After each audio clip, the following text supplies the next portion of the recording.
Hello guys, welcome to the WTS channel. आज हम आपको एक्सप्लेन करेंगे मूवी डेविल्स ड्यू। कहानी की शुरुआत में हमें एक कपल को दिखाया जाता है जिनका नाम जैक और समांथा होता है। वो दोनों एक दूसरे से शादी कर लेते हैं। दरअसल समांथा का इस दुनिया में कोई भी नहीं होता। उसे ये नहीं पता कि उसके माँ बाप कौन है। दरअसल समांथा की परवरिश एक फॉस्टर होम में हुई थी। फॉस्टर होम एक ऐसा घर होता है जो उन लोगों को सहारा देता है जिनका इस दुनिया में कोई भी नहीं होता। जैक एक बहुत ही अच्छे घर का लड़का होता है। उसके पास किसी भी चीज की कोई कमी नहीं होती। अब जैक और समांथा प्लान करते हैं कि ये लोग हनीमून पर जाएंगे और इनकी पूरी जर्नी को ये लोग रिकॉर्ड करेंगे ताकि ये अपने फ्यूचर में अपनी मेमोरीज को फिर से देख सके। ये लोग एक आइलैंड पे जाते हैं जो बहुत ही सुंदर होता है। ये लोग वहाँ पर बहुत इंजॉय करते हैं। एक दिन यही आइलैंड पे रहने वाली एक लेडी जो कि एक पाम रीडर है, वो लोग उसके पास जाते हैं। समांथा उस लेडी को अपना हाथ दिखाती है। वो लेडी समांथा का हाथ देख के एकदम हैरान हो जाती है। वो कहती है कि तुम्हारा जन्म मौत से हुआ है, इसलिए वो तुम्हारा बहुत टाइम से इंतजार कर रही है। ये सुनने के बाद ये दोनों डर जाते हैं और यहाँ से बाहर निकल जाते हैं। और जब ये लोग बाहर जाते हैं तब ये देखते हैं कि एक आदमी इन्हें बहुत ही बुरी तरीके से देख रहा होता है। ये दोनों बहुत ही डर जाते हैं। ये अपना रास्ता अब भूल चुके हैं और तभी ही एक टैक्सी इनके सामने आकर रुकती है। वो टैक्सी वाला कहता है कि मैं तुम लोगों की मदद कर सकता हूँ और ये दोनों टैक्सी के अंदर बैठ जाते हैं। टैक्सी वाले का नेचर बहुत ही ज्यादा फनी होता है जिससे ये दोनों बहुत ही इंजॉय करते हैं। और बातों ही बातों में वो कहता है कि मैं तुम्हें यहाँ पर एक बहुत ही सुंदर जगह पर ले जा सकता हूँ जिधर तुम्हें ज्यादा देर तक नहीं रुकना होगा। समांथा बहुत ज्यादा थकी हुई होती है, इसलिए वो कहती है कि वो वहाँ नहीं जाएगी, मगर जैक कहता है कि नहीं, हमें वहाँ जाकर देखना होगा। और ये दोनों उस टैक्सी वाले के साथ वो जगह चले जाते हैं।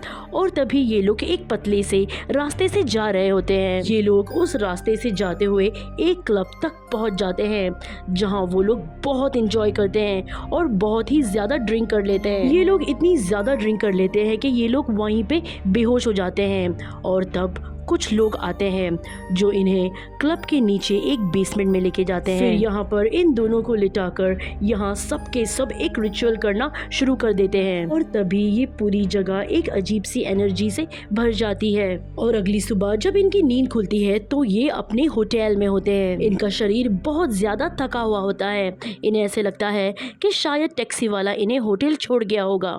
इनका हनीमून अब खत्म हो चुका है, इसलिए ये अपने घर वापस आ जाते हैं। वापस आने के बाद समांथा को ये पता चलता है कि वो प्रेग्नेंट है, जिसे सुनकर वो पूरी तरीके से शॉक हो जाती है क्योंकि उसने एंटी प्रेगनेंसी की पिल्स ली थी और इस पिल से कोई भी लड़की प्रेग्नेंट नहीं हो सकती। वो जैक को भी ये बात बताती है और अब ये दोनों एक्सेप्ट कर लेते हैं कि बहुत जल्द इनके घर में एक छोटा सा बेबी आने वाला है। ये अपने दोस्तों और अपने घर वालों को ये गुड न्यूज देते हैं और अब ये दोनों फिर डॉक्टर के पास जाते हैं जहाँ पर समांथा का अल्ट्रासाउंड किया जाता है, जहां पर डॉक्टर बताता है कि बच्चा पूरी तरीके से ठीक और हेल्दी है। फिर तभी मॉनिटर की स्क्रीन अपने आप ही रुक जाती है।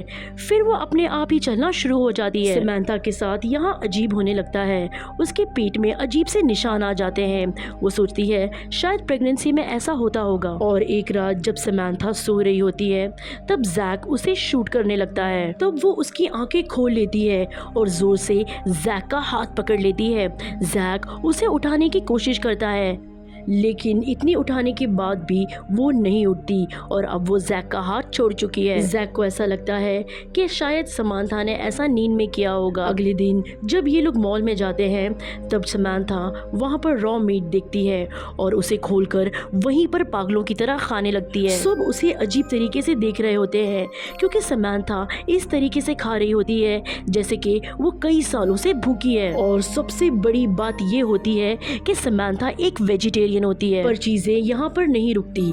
जब वो लोग पार्किंग लॉट में जाते हैं तब समांथा को गुस्सा आ जाता है। उसे लगता है कि अगर वो कार में बैठेगी तो वो मर जाएगी, इसीलिए वो वहाँ सभी गाड़ियों के शीशे तोड़ना शुरू कर देती है। जैक उसे डॉक्टर के पास ले जाता है। डॉक्टर बताता है कि प्रेगनेंसी में कई बार कई लोगों के मूड स्विंग्स होते हैं और ये एक नॉर्मल चीज है। और अब समांथा सो रही होती है, तभी उसका पेट इस तरीके से हिलता है जैसे कि उसके पेट में कोई बच्चा नहीं, कोई और चीज है। साथ ही समांथा जब भी हॉस्पिटल जाती है उसके आसपास जितनी भी प्रेग्नेंट लेडीज होती है सबके पेट में दर्द होना शुरू हो जाता है। और इतना ही नहीं, ये लोग जब भी कहीं जाते हैं वो लोग जिनकी उम्र इनसे ज्यादा होती है वो इन्हें घूर घूर के देखते हैं। और अब जैक समांथा को चर्च लेके जाता है। जब फादर समांथा को हाथ लगाते हैं तो अचानक से उनकी तबीयत खराब हो जाती है।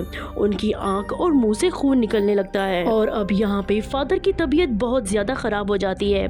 फादर को हॉस्पिटल ले जाया जाता है और जैक भी समांथा को घर ले आता है।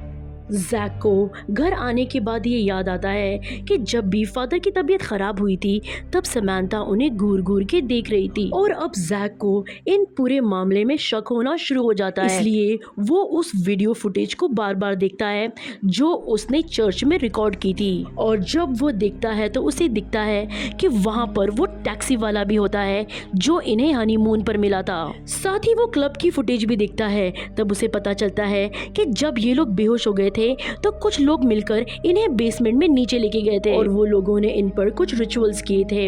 ये बात बताने के लिए जैक अपने एक दोस्त को कॉल करके अपने घर पर बुलाता है। और जब उसका दोस्त घर पर आता है तब जैक अपने कंप्यूटर को ऑन करता है। तब वो देखता है कि सारा डेटा उड़ चुका है। ये देखकर जैक पूरी तरीके से परेशान हो जाता है। वो सोच में पड़ जाता है कि अचानक से उसका डेटा कहाँ चला गया। साथ ही में वो विंडोज में देखता है। वो देखता है वहाँ पर एक अजीब किस्म की मिट्टी विंडो पर गिराई हुई होती है। यहाँ जैक समझ जाता है कि कुछ ना कुछ गड़बड़ है। फिर वो पुलिस को बुलाता है। पुलिस यहाँ आकर उसकी पूरी बातों को सुनती है, लेकिन पुलिस को उसकी किसी भी बात पर बिलीव नहीं होता। फिर वो हॉस्पिटल में फादर से मिलने जाता है। वो फादर से पूछता है कि ये सब क्या हो रहा है। तब फादर उसे बताते हैं कि बहुत जल्द इस दुनिया में ऐसे बच्चे पैदा होने वाले हैं जो एंटी क्राइस्ट होंगे, यानी ईश्वर के खिलाफ होंगे। जैक और भी बातें जानना चाहता था, लेकिन इससे ज्यादा फादर उसे कुछ भी नहीं बताते। फिर हमें समांथा को दिखाया जाता है जो उसका दिमाग उसके कंट्रोल में नहीं है और वो उसी तरह के रिचुअल्स अपने घर में कर रही होती है जिस तरह के रिचुअल्स उनके हनीमून पर उन पे किए गए थे। यहाँ पर इनके घर में एक पार्टी होती है जहाँ पर उन्हें बहुत सारे गिफ्ट मिलते हैं। उस गिफ्ट में एक चाकू भी होता है। वो चाकू समांथा अपने पास रख लेती है। वहीं जैक को ये शक होता है कि कुछ लोग उसके घर पर नजर रख रहे हैं और साथ ही वहाँ पर एक गाड़ी होती है जो हमेशा उसके घर के पास खड़ी होती है। दरअसल इनके घर के आसपास कोई नकाबपोश भी रहते हैं जो हमेशा इनके घर पर नजर रख रहे होते हैं। अब जैक अपनी बहन को बुलाता है। वो कहता है कि मैं उन गाड़ियों का पीछा करने जा रहा हूँ, तब तक तुम समांथा के पास रहना। और अब जैक उस गाड़ी का पीछा करते हुए उस घर तक पहुँच जाता है जो घर बहुत ही ज्यादा पुराना होता है। जैक चुपके से उस घर के अंदर चला जाता है। वो देखता है कि कुछ लोग उसी तरीके से रिचुअल्स कर रहे होते हैं और तभी जैक ये देखता है कि वहाँ पर वो टैक्सी ड्राइवर भी होता है जो उन्हें उस दिन हनीमून पे मिला था और जो चर्च में भी दिखा था। दरअसल वो टैक्सी ड्राइवर इस कल्ट का लीडर होता है। और जैक ये भी देखता है कि वहाँ पर समांथा का एक दूसरा डॉक्टर भी होता है। और इससे पहले कि ये लोग जैक को देख लेते, जैक वहाँ से निकलकर अपने घर पर आ जाता है। घर आने के बाद जैक पुलिस को कॉल करना चाहता है क्योंकि उसने वहाँ देखा था कि उस घर में जैक के घर की सारी वीडियो रिकॉर्डिंग चल रही होती है, यानी कि जैक के घर में बहुत सारे कैमरास लगे हुए होते हैं। इससे पहले कि वो पुलिस को कॉल करता उसे समांथा की चीखने की आवाज आती है। ये चीख इतनी जोर से होती है कि घर का पूरा सामान हिलने लगता है। वो उस चीखने की आवाज की तरफ जाता है और वो जब वहाँ पहुँचता है तो देखता है कि उसकी बहन को किसी ने मार दिया है। और उसके बाद वो समंथा को देखने जाता है। वो देखता है कि समंथा एक सर्कल के अंदर है और वो कुछ रिचुअल्स परफॉर्म कर रही होती है। वो समंथा को पकड़कर उसे होश में लाने की कोशिश करता है, लेकिन समंथा अपनी पावर से उसे वहां दूर दीवार पर फेंक देती है। और उसके बाद वो चाकू जो उन्हें गिफ्ट में मिला था, उस चाकू से वो अपने पेट को कट कर देती है और अब वो जमीन पर गिर जाती है।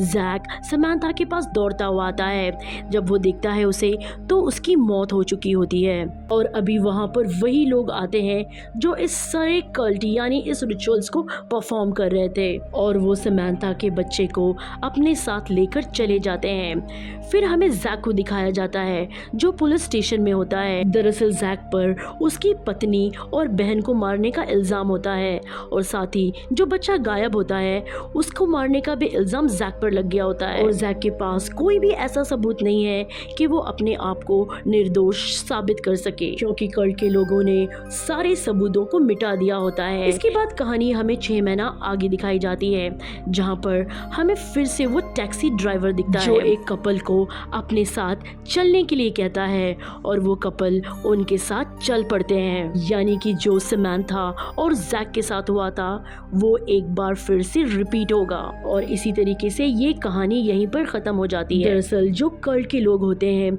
वो ईश्वर की पूजा नहीं करते, वो बुरी ताकतों की पूजा करते हैं। वो चाहते हैं कि दुनिया में इस तरह के बच्चे जन्म ले जो ईश्वर के और धर्म के खिलाफ हो। तो ये थी पूरी कहानी डेविल्स ड्यू की। कहानी अच्छी लगी तो वीडियो को लाइक जरूर कीजिएगा और अगर आप हमारे चैनल पर नए हैं तो प्लीज हमारे चैनल को सब्सक्राइब कीजिएगा। Thanks for watching.